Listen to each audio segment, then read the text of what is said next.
अक्सर लोग इस कड़वे सच को अपनी पूरी जिंदगी में कभी समझ ही नहीं पाते। वो इस भ्रम में जीते हैं कि आकर्षण सिर्फ जिस्म की भूख है। लेकिन क्या आपने कभी सोचा है कि एक भला चंगा इंसान जो अपने परिवार से बेतहाशा प्यार करता है, जो अपने जीवन साथी के साथ वर्षों से एक ही छत के नीचे रह रहा है, जो अपने बच्चों के भविष्य के लिए अपनी जान लगा देता है, वही इंसान अचानक किसी तीसरे की ओर इस कदर आकर्षित क्यों हो जाता है कि अपना हंसता खेलता संसार दांव पर लगा देता है? क्या ये सिर्फ कुछ पलों का शारीरिक आकर्षण है, या ये केवल एक कमजोर घड़ी की भावात्मक भूल है, या फिर इसके पीछे कोई ऐसा गहरा आध्यात्मिक रहस्य और कर्मों का जाल छिपा है जिसे दुनिया के अधिकांश लोग कभी देख ही नहीं पाते? दोस्तों, आज की ये चर्चा बहुत ही गंभीर है, क्योंकि आज हम सीधे आत्मा, कर्मों की ऋण और चेतना की बात करने वाले हैं। और हो सकता है कि इस बातचीत के अंत तक पहुंचते पहुंचते आप प्रेम, वासना, आकर्षण और विश्वासघात को एक बिल्कुल अलग नज़रिए से देखने लगें। ज़रा रुकिए और आज अपने चारों तरफ देखिए। इस दुनिया में सबसे ज़्यादा तेज़ी से टूटने वाली चीज़ अगर कोई है तो वो है इंसानी विश्वास। आज मकान खड़े हैं पर घर टूट रहे हैं, वादे लिखे जा रहे हैं पर पवित्र रिश्ते बिखर रहे हैं, सालों पुरानी दोस्तियां पल भर में खत्म हो रही हैं। और सबसे ज़्यादा दर्दनाक बात जानते हैं क्या है? इंसान अंदर से पूरी तरह से खोखला होकर टूट रहा है। लेकिन अपने विवेक से एक सवाल पूछिए कि आखिर ऐसा हो क्यों रहा है?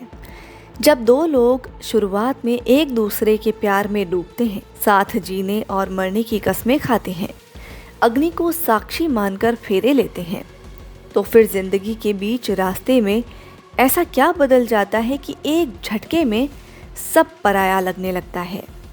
यहीं से हमारी असली आध्यात्मिक यात्रा शुरू होती है।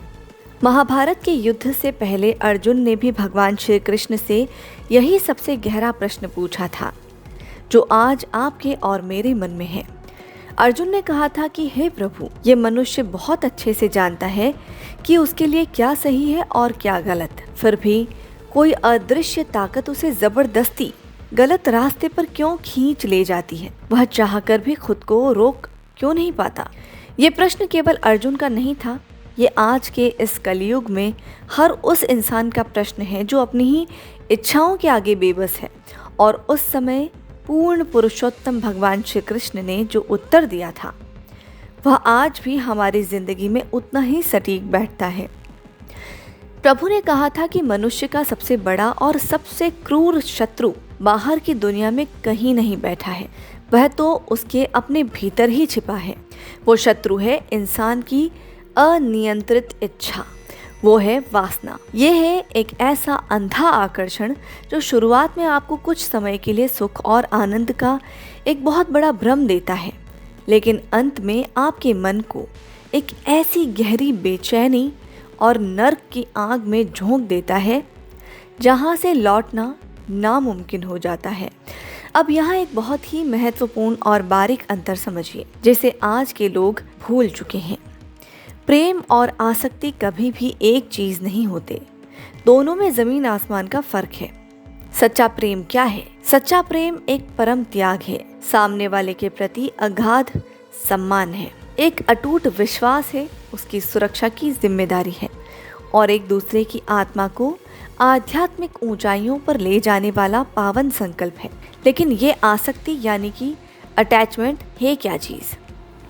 आसक्ति केवल एक स्वार्थ है, जहां हम सामने वाले को हर हाल में अपनी खुशी के लिए पा लेना चाहते हैं, जहां प्रेम से कहीं ज्यादा अपनी खुद की भूख होती है, जहां केवल क्षणिक आकर्षण को ही प्यार समझ लेने की बहुत बड़ी भूल कर दी जाती है।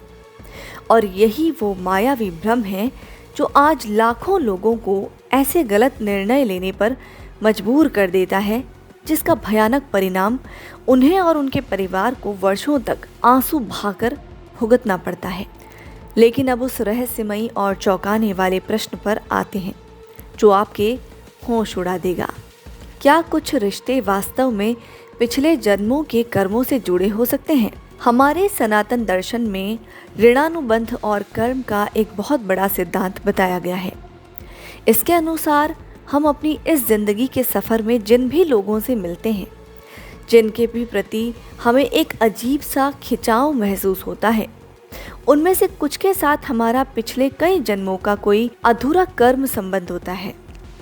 कभी हृदय का कोई अधूरा भाव, कभी कोई अधूरा रह गया सबब, या कोई ऐसा कड़वा अनुभव जिसे आत्मा को इस जन्म में समझना या भुगतना बाकी होता है।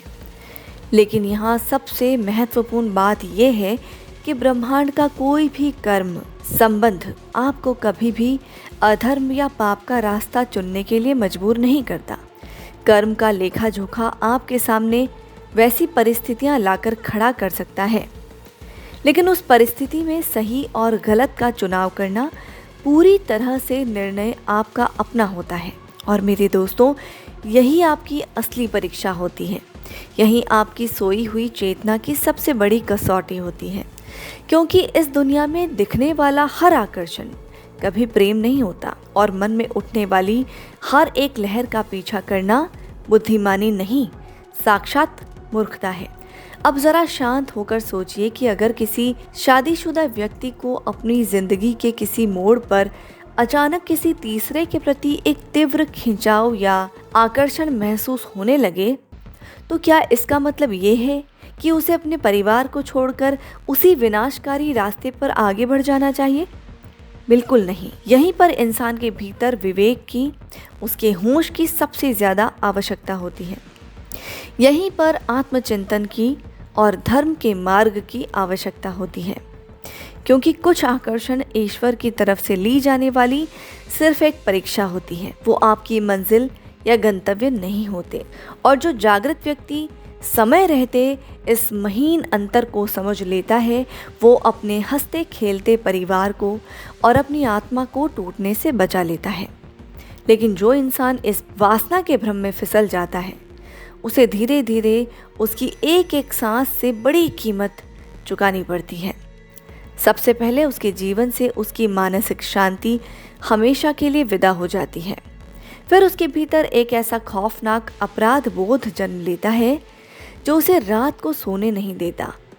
फिर हर पल पकड़े जाने का डर पैदा होता है। रिश्तों में एक ऐसी खाई और दूरी आने लगती है जो कभी नहीं भरती।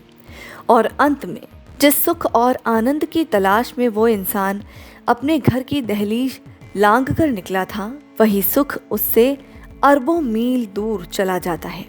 यही असली कारण है कि हमारे प्राचीन आध्यात्मिक ग्रंथ संयम और ब्रह्मचर्य को इतना ऊंचा दर्जा देते थे।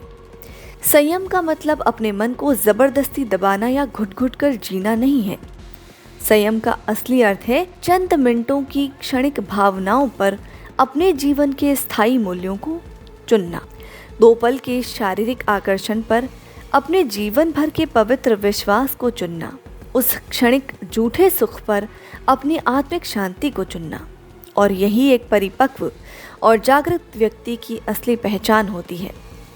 लेकिन क्या होगा अगर कोई व्यक्ति पहले ही बहकावे में आकर ये बड़ी गलती कर चुका हो? क्या उसके लिए वापस लौटने के सारे रास्ते हमेशा के लिए बंद हो जाते हैं? बिल्कुल नहीं। हमारे सनातन धर्म की सबसे खूबसूरत और करुणामय बात यही है कि ये केवल दंड की बात नहीं करता, ये भटके हुए इंसान के सुधार का रास्ता भी दिखाता है।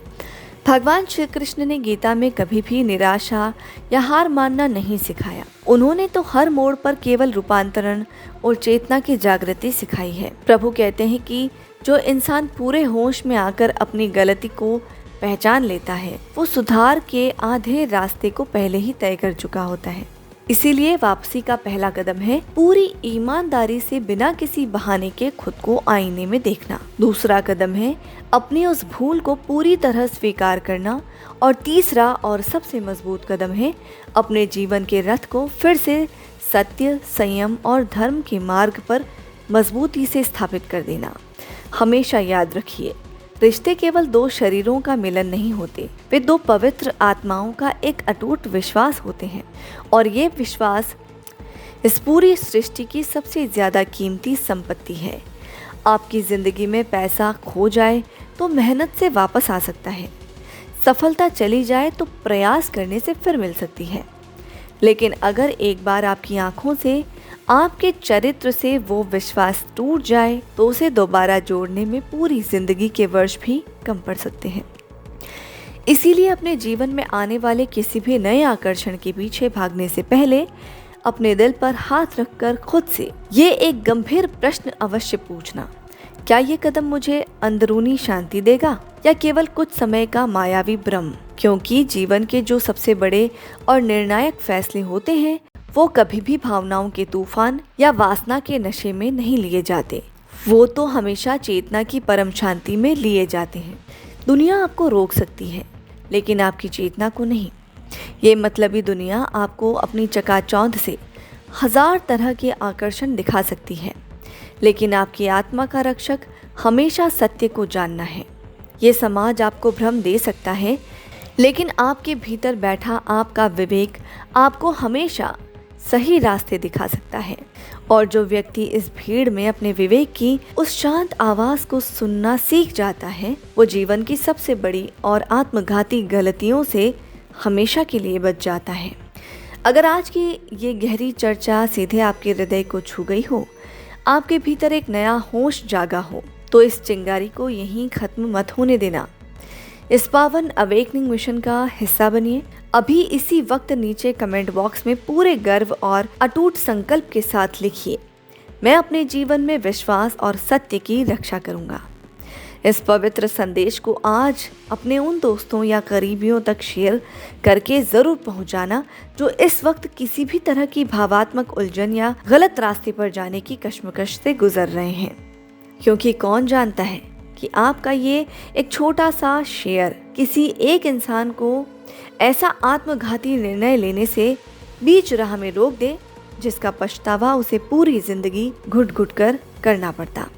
अब इस अंधी बेहोशी की नींद से जाग जाइए, अपने भीतर के उस सोए हुए विवेक को जगाइए और केवल उस प्रेम को चुनिए जिसमें बड़ों का सम्मान हो, अपनों का विश्वास हो और आपकी अपनी आत्मा की परम शांति हो, वरना बहुत देर हो जाएगी।